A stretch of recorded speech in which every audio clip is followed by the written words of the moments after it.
In the heart of Otukpo, there is a story no elder dares to tell after dark. A story of a child born with blessings on his head and a curse at his feet. They say the first son carries the fate of his bloodline, but when greed creeps into his shadow, even the earth weeps. In the village of Otukpo, where the earth is red like old blood and whispers travel faster than the harmattan wind, a boy was born into the realm of Ocheche, the village's most revered blacksmith. His birth should have been a blessing. His mother, Enenu, had prayed at every shrine. Her knees raw from kneeling. Women whispered that her womb was cursed, but when the boy came, the village rejoiced. They named him Ocheche, the son of tears and prayers. At the naming ceremony, an elder with a voice like cracked clay silenced the drums. The first son shall bring fortune or rain. If greed finds his heart, the land itself will turn to ash. The crowd laughed nervously, but Ocheche's younger brother Ejembi did not laugh. He had once forged bronze trinkets that made women sing his praises until Ocheche crafted the secret spear for the king. Now Ejembi's name was forgotten and his envy festered like a wound. Ocheche raised Ocheche with hands caused from fire and a heart softened by wisdom. Shape your life like iron, he said. Honest, strong, unbroken. But shadows lingered where light could not reach. Ejembi's envy had long cuddled into hate. He had 7 sons, but none matched Ocheche's skill or spirit. Why should my brother's line thrive while mine withers? He muttered, pacing his hut as if the walls conspired against him. Ocheche married Ohi, the weaver's daughter, whose laughter could coax mangoes to ripen in the dry season. Their wedding feast lasted 3 days. When Ohi grew round with child, the village sang, a son for the son of prayers. But the night their firstborn arrived, the drums fell silent.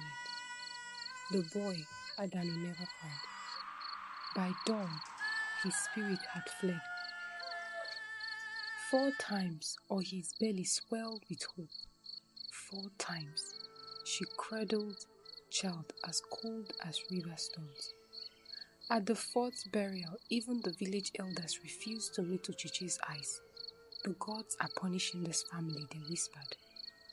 Ejembi watched the funeral with a smile hidden behind his palm. One night, he cornered his eldest son, Oloto, his breath reeking of palm wine and spite. Why should Ocheche's bloodline live while ours die in obscurity? Go to Obochi, make his children pay. Olotu trembled as he approached the medicine man's hut near the river where crocodiles lurked. Curse his sons, he demanded. Obochi, his teeth yellow as old coins, grinded. Curses are smoke. They choke the one who lights them first. But for a bag of cows, he buried a clay effigy in the red earth, a child's shape pierced with thorns. Ocheche found Ohi weeping at the shrine, her hands stained with sacrificial palm oil. There's evil here, she said. Not from the gods, from men. With a heart heavier than an anvil, Ocheche sought Obochi. Who stole my son's breaths? The medicine man's eye glinted. The hands that planted poison must pluck the root. Ocheche froze. Only one man's hand were cruel enough.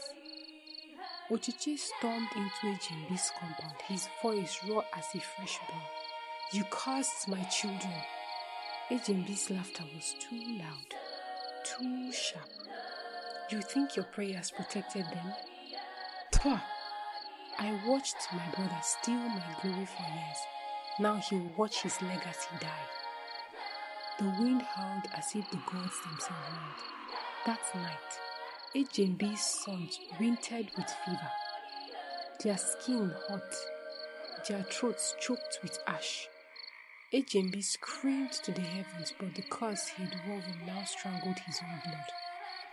Ohi knelt at the shrine, her voice steady despite the tears. Take my pain, but spare the innocent. Let no mother bury her son for another sin. The fever brought her down. Ejembi's sons lived, but Ejembi's mind shattered. He wandered into the forest, muttering to shadows, and never returned. For 2 seasons, Ohi wove clothes dyed with indigo and grief, her loom clicking like a heartbeat. When she finally felt life stir again, she whispered, "This child will carry my name, not the weight of curses." The boy, Onoja, lived.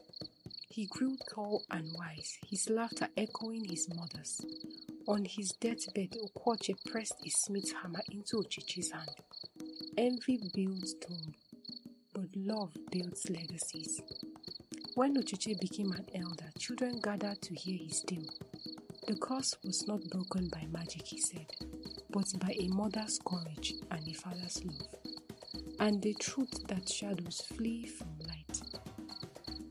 And so, in Otukpo, when a first son is born, they sing, "May his heart be rich, may his hands build, may his feet never chase another's shadow."